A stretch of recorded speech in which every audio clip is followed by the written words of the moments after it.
Now, before we get started, I just want to let everyone know that there will be spoilers for ReZero past the anime. So if you only watch the anime, then you should probably click off.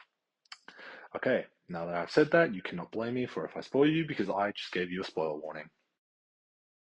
Arc 7 of ReZero is one of the most ambitious arcs in the series, introducing a vast new setting, a complex political landscape, and a large cast of new characters.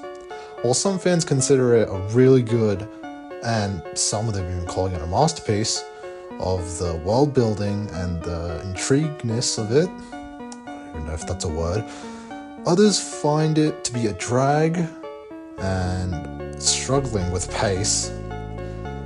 Now, I personally find myself in the middle. I appreciate some of the elements in Arc 7, but it doesn't quite reach my top tier of ReZero arcs, so let's just dive into why.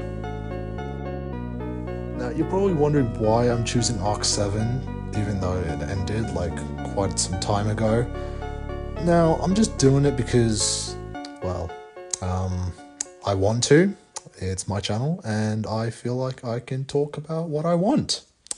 And this is what I want to talk about. So if you've got a problem with it, well, deal with it. So kicking off straight after Arc 6, Arc 7 sees Subaru, Rem, and Luis, or Rui, whatever her name is, into the Valachian Empire. Now, Arc 7 introduces a staggering number of new characters. Some of these characters are incredibly compelling and add depth to the story, while others feel undeveloped or just overwhelming due to the sheer number of quantity. Vincent is the dethroned emperor of Wallachia. He presents a fascinating contrast to Subaru. He's pragmatic, ruthless, and far less idealistic than many of the other previous major characters. His interactions with Subaru highlight a clash between survivalist realism and Subaru's more hopeful approach to leadership. He's not the type to give inspiring speeches or rally everyone with kindness. He operates with cold strategy, which makes him an interesting foil to Subaru's usual leadership style. Now, one of the most terrifying antagonists in ReZero, Todd Fang. Todd's competence, intelligence, and sheer unpredictability make him a highlight in Arc 7. Unlike many villains who are driven by ideology or great ambition, Todd is terrifyingly human. He simply wants to survive and does whatever it takes to ensure his own safety. This makes him unpredictable and dangerous, as Subaru quickly learns that his usual tactics of reasoning with opponents or outmaneuvering them with return by death doesn't work as effectively on someone like Todd. Flop and Medium O'Connell. I think that's how you say it.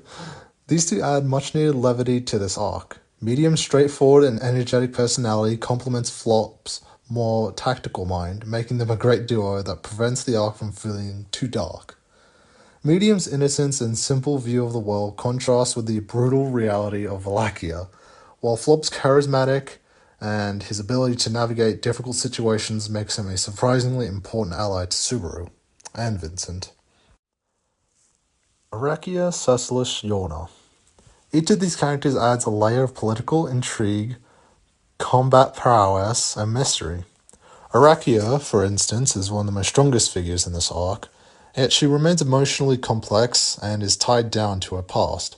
Cecilus provides an unpredictable wild-card element, while Yorna's backstory and motivation make her a compelling character caught between duty and personal desire.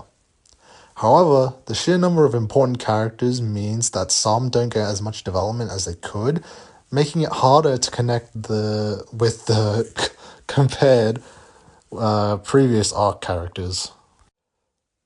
Now, Arc 7 expands on the ReZero world significantly by taking us into the Valachian Empire, being the first arc that starts not in Lagunica, but somewhere else in this world. The arc explores different factions within Wallachia, such as the 9 divine generals, rebels, and various religional rulers. This makes the empire feel fleshed out, but also increasing the complexity, which makes it more difficult to follow at times.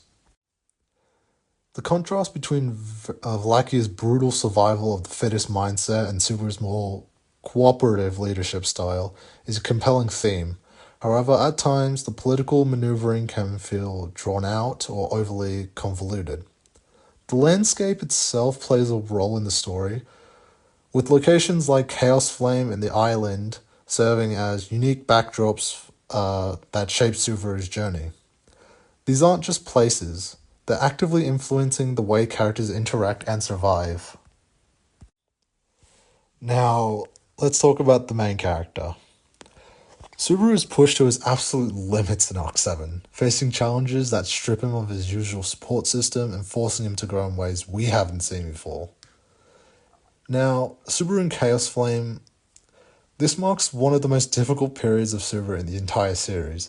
He's thrusted into an unknown land, separated from his usual allies, and is forced to adapt to Vlaki's brutal culture. His initial approach was relying on the kindness and negotiation proving ineffective against the Empire's survivalist mindset, forcing him to rethink how he operates. This is a humbling moment for Subaru as he realizes that not every situation can be won by sheer determination alone. And goddamn, did he die a lot during Chaos Flame. Like, God's sake, man, give this guy a break. Now, let's talk about Subaru's time on the island. It's probably one of his biggest lowest points, both physically and mentally. This portion of Arc 7 explores Subaru's vulnerability, showing how much he struggles with his usual support system. His return by death ability remains a key tool, but Arc 7 makes it clear that even with RBD, he's not invincible. The repeated failures and brutal losses weighs heavily on him, making his perseverance even more admirable.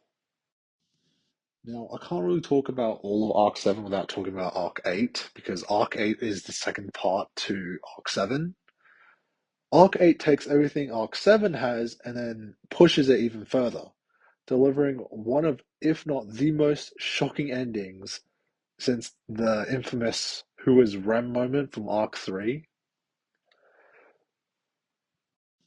Now, towards the end of Arc 7, Sphinx is known as the main antagonist.